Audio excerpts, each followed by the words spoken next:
Hi everyone, my name is Adam Holmes. I'm a songwriter from Edinburgh in Scotland, and over the last 15 years I've been self-employed successfully. I've made 8 studio albums. I've produced dozens of albums for other people. I've had my songs feature in movies like Outlander, Hallmark movies, extensively on the BBC. I have 500,000 followers on my different platforms. I have a creative health membership site with over 650 members where we learn how to live a more creatively fulfilling life. If you want to check that out, if you're not already in there, click the link in the top comment.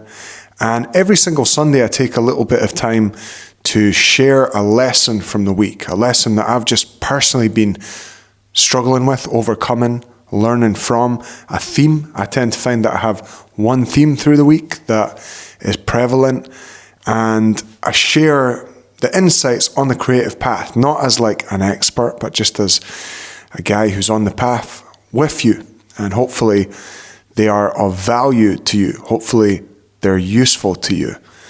This week I was doing a few shows. I did a show on Friday night in Dunbar. That was a lot of fun. I did a show last night in Portobello, also a lot of fun. And it's been really cool. I've been enjoying sharing songs, sharing stories. My little girl Rosa just went with her mum on holiday.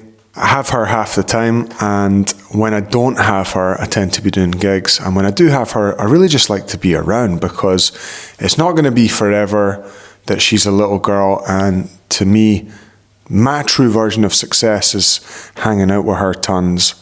So she just went on a Easter break with her mum. She's away 10 days and she'll be back with me for 10 days. And our plan is to go up to the Highlands for a little bit.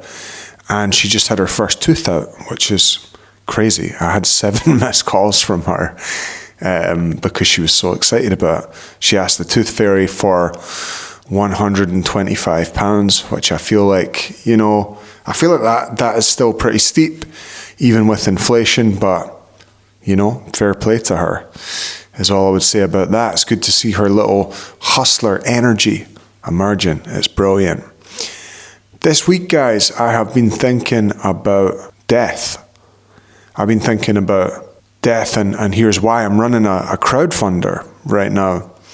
I'm going to raise £20,000 in 28 days, and I think 6 days in, and we've raised £5,000. Now, the point of the crowdfunder is for me to create an album, like a life-changing album, an amazing album. And the point of it is for me to create a movie, but also the point of it is for me to be an example in the world, be an example to a lot of my coaching clients who are currently doing crowdfunders or thinking about putting themselves out there, thinking about making an impact in the world and being visible.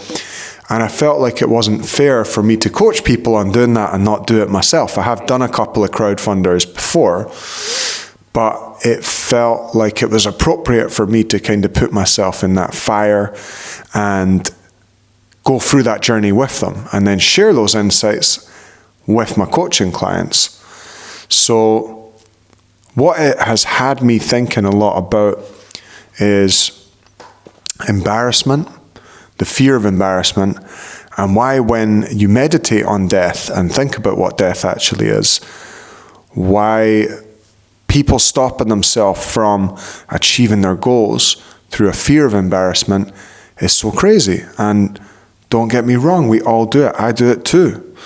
But it's really had me just thinking about that. And I've been walking in graveyards all week and putting myself out there and just thinking about death as a concept and thinking about, and thinking about why thinking about death is something that can be helpful. So what is death? Death is the cessation of life in the body, the end of the movement of the body. And if you thought about being buried, eventually the bones would be what remained. The meat, the flesh, the blood, that would all dissipate, and you just have these kind of bones. So I think it's the end of movement. That's what death is. Why think about this? Why would you want to think about something so quote-unquote depressing? Well, I think it's about abundance, and I think it's about scarcity. And I think whilst abundance is a value and an energy in life that we want to create more of and talk about more and bring into our awareness more, scarcity also is something that can help us appreciate what's there. If you think about why gold is precious, if gold was lying around on the streets everywhere, would it be as precious? If you saw gold as much as you saw concrete, would it be precious? If you saw gold as much as you saw grains of sand on a beach, why is sand not as precious as gold? I think the reason is just simply because it's plentiful, it's infinite, it doesn't end. Just there's billions and billions of grains of sand, whereas chunks of gold, very limited. So our life is precious. That's the truth of being here, being alive, getting one shot to be here. It's like life's precious, but so what? So what life's precious? Well, the point of life being precious is all of the odds that led to you being here watching this clip of me talking right now and me being here talking to you. The odds are infinite. The odds of it not happening it's an infinite amount of odds that it didn't happen as much as it did, and now we're here. Yet we're still here. I'm here for some reason, talking to you, and you're here for some reason, listening. So that's a gift. The odds of that occurring, and no matter how much suffering, no matter how much pain, no matter how much grief, no matter how much terrible things have happened to you or happened to me, we're here, and that is a gift. So what's the point of life? Well, to me, the point of life is to seek goodness and to live in service of a vision or a goal. And again, if the vision or the goal is not in the seeking of goodness, then it's not a worthwhile vision or a worthwhile goal in my view. These are just my views. When our vision is the service of many, which I think it should be, that's what I think life's about, is serving many. Now, I'm not saying that everyone needs to be like a public figure. I just mean that the point of life is to live our life for others, to live our life for our children, to live our life for our friends, to be an example, to live our life for the younger people. If you think about the concept of elders and youngers, respect your elders, learn from your elders. The point of our life is to live through a lot of life, gain more experience, and then offer insights, offer value to the youngers. When our vision is in service of many, we must overcome our own embarrassment and make friends with embarrassment. The enemy of growth, the enemy of anything meaningful in life is the active avoidance of embarrassment. This is not connected to the presence of embarrassment itself. To give an example, last night I did a concert in Portobello, and people often ask me these days, do I experience nervousness about concerts? And I don't, honestly. What I do experience is occasionally just a kind of the shame of being alive, just embarrassment, just the feelings of, the emotions of, the vibration of embarrassment in my body. Why this occurs? It's difficult for me to quantify why it occurs on particular occasions, but last night I noticed it was there for me in Portobello. It hadn't been in Dunbar, but just the embarrassment of like being alive and being a human. That said, I know how to make friends with embarrassment because I've consistently put myself in the arena enough times that I can be there and experience embarrassment and just be friends with it, just let it be there. A thing I've been thinking a lot about this week is our bones, thinking about our bones because they cannot feel embarrassment. If you think about what embarrassment is, as I mentioned, it's a vibration, it's an emotion. Where does emotion live? I think it's all in the meat, it's all in the blood, it's all in the nervous system. And I think it's kind of cool to think about your bones just existing through all of these different feelings. So in Dunbar, my bones are my bones, and I'm not feeling embarrassed. In Portobello, my bones are my bones, and they're not feeling embarrassed. They're just a frame that holds together the rest of my life, the rest of my body. And I find this quite a kind of comforting, it's quite a comforting thought in a way. It's almost like your stories all live in the meat and the blood, but the truth lives in the bones, and that's where you go, what you do, and how you be there. I reckon the point of life is to experience good emotions. Now, what do I mean by good emotions? I don't mean that you ought to feel positive all the time. What I actually mean is positive emotion, or good emotions rather, such as pride, respect, care, love, kindness, fulfillment. I think those are good things, and I think those are the things that we ought to experience a lot. Now notice when I say fulfillment, when I say pride and respect, love, kindness, care, the cool thing about all those feelings is you can be experiencing some symptoms of depression, you can be experiencing some symptoms of grief, you can be experiencing embarrassment and still feel care, pride, respect, love, kindness, fulfillment. And that's why I seek those feelings way more than a feeling like pleasure, a feeling like happiness, which is transient, which comes and goes. That said, I think you can guide your bones constantly in the direction of those emotional states. And I think that's a very positive thing. There's a lot of political unrest in the world, it seems like, as if there ever isn't.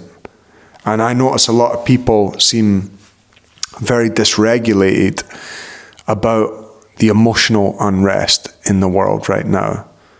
And what I want to offer you as a perspective is we're very lucky in Edinburgh. We have many, many graveyards, and they are beautiful. They're ancient. Some of them are 1,000 years old, and it's amazing to walk around, look at all the gravestones, and just think, these were all people, right? All of these were people full of hopes and dreams and wishes. And that's where we're all headed together. And can we be kind to one another? Can we walk each other home, as Ram Dass would say?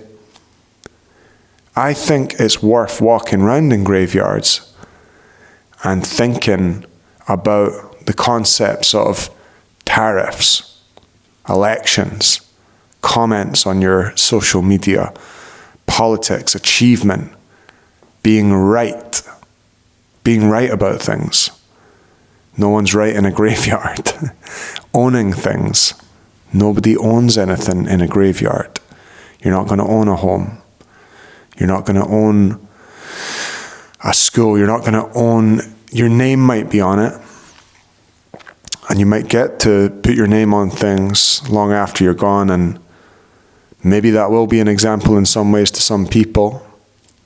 But I think what really matters is being able to master a regulated nervous system and being able to offer that to the people who you love and to people who you don't even know as a way to absorb the stresses and impacts of life, to seek care, to seek pride, to seek respect, to seek love, to seek kindness.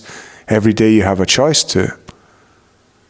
And I believe that a good life is lived with the lean into those states as much as possible. And if you walk around the graveyard and you look at all those plots, you realize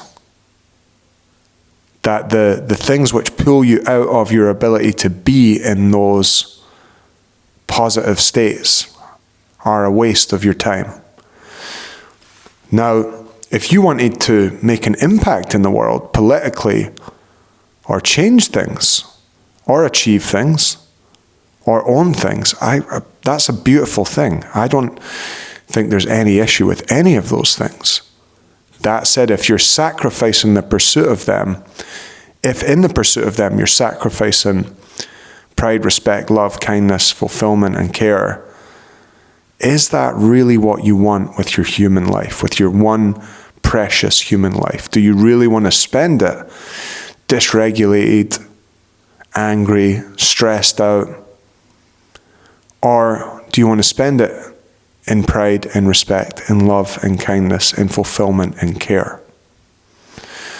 And I think it's possible to make an impact in the world and also spend it in those emotional states, in those positive states. And I've seen people do both.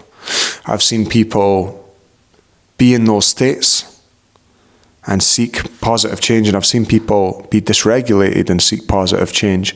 And all I would offer you, this is just my perspective, my opinion, it's hard to respect anyone who's dysregulated, and you need to respect the people who make an impact in the world. So I think it starts first in your body, and I think reflecting on death is a way that you can really regulate yourself and understand and prioritize what matters.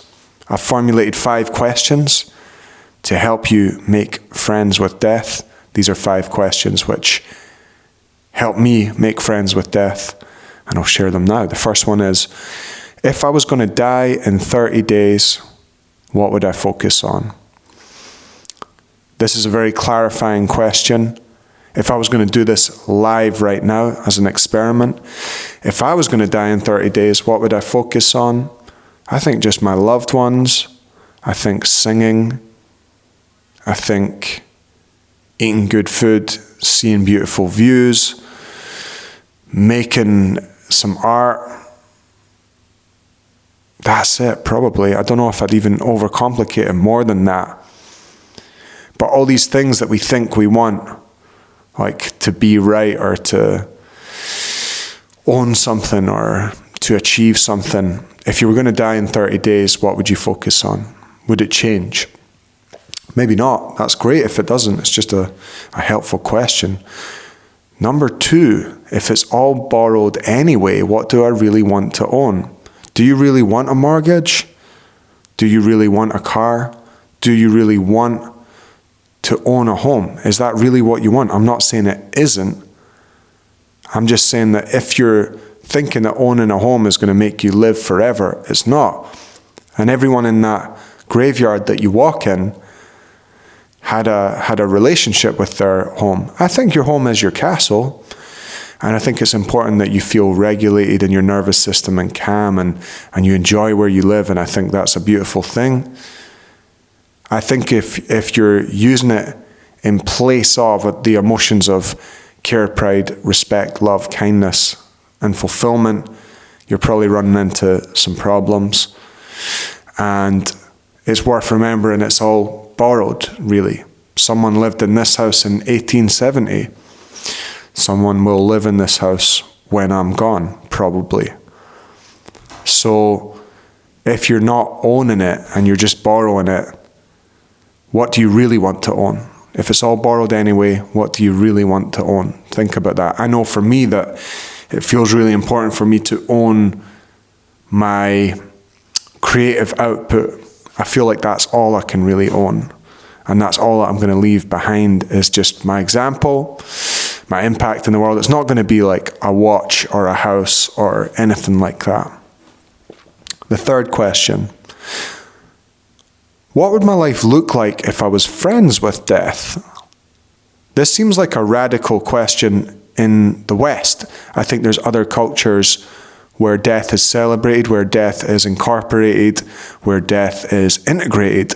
I think in the West, when you look at the way that we hide death, all the funeral parlors are black, the clothes are black, we hide it, we don't talk about it.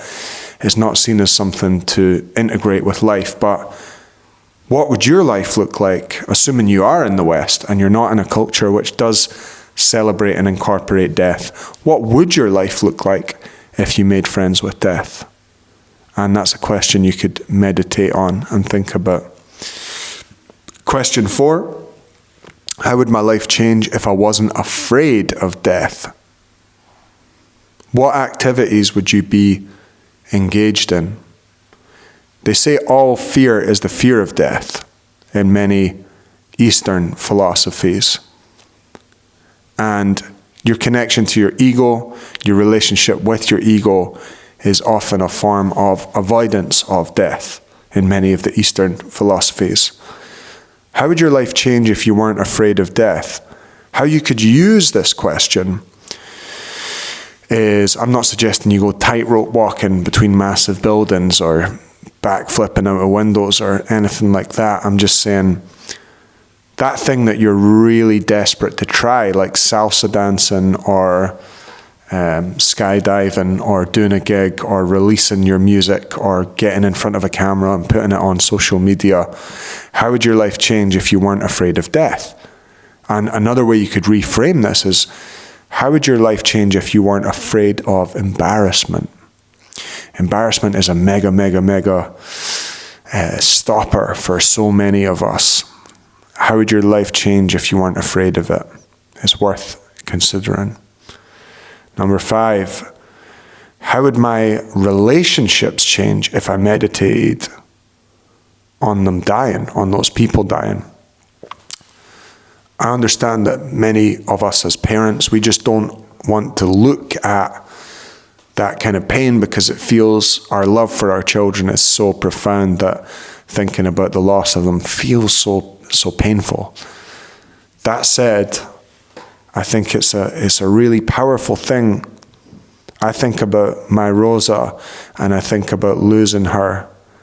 And what I get from that is I think about the tremendous power of her presence. She's just this little 7-year-old girl, but just the bright, luminescent light of her being is so overpowering when I think about her leaving. It's almost like when she's not here in my mind's eye, it creates more of her in a way.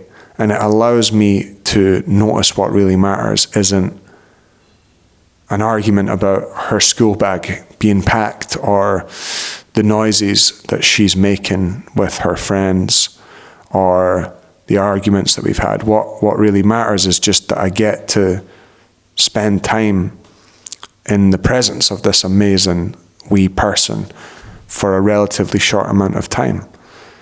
And that's one example. I think quite a lot about my girlfriend leaving us. I have a good friend who lost his wife, and he's very open about that. And it's a great gift that he's given our community because he has shown me the truth of life in many ways, in the sense that you can have your plan, you can have your vision for how your life's going to be, but the thing you love most could be taken. And it helps me to appreciate what I have. It helps me. I sing on stage and Jen might be playing some keys next to me, and I just imagine what it would be like if she wasn't there and how I would miss her presence, just her presence. The same with older people in life. I lost my dad when I was 21, and I think in many ways it helped me to think about things in this kind of way more. But all the other older people in my life, I feel conscious of making space, making time to appreciate them. So viewing death as not something to avoid thinking about, but rather something to help you appreciate all the things that you have more. And I hope this episode has been food for thought. If you guys want to get more content like this and our whole community, come and join the club. You just need to click the link in the top comment. Also, guys, I'm running this crowdfunder right now. There are about 20 days left. I've got another 15,000 to raise. We're 5,000 down. I appreciate each and every single one of you who has contributed to the crowdfunder. If you like the idea of me coaching you, if you like the idea of me recording your work, if you like the idea of pre-ordering a CD, if you like the idea of a personalized video concert, those are all things which are available inside of my crowdfunder. Again, click the link in the top comment. And God bless you guys. I hope you have an amazing week. Big love. Chat soon.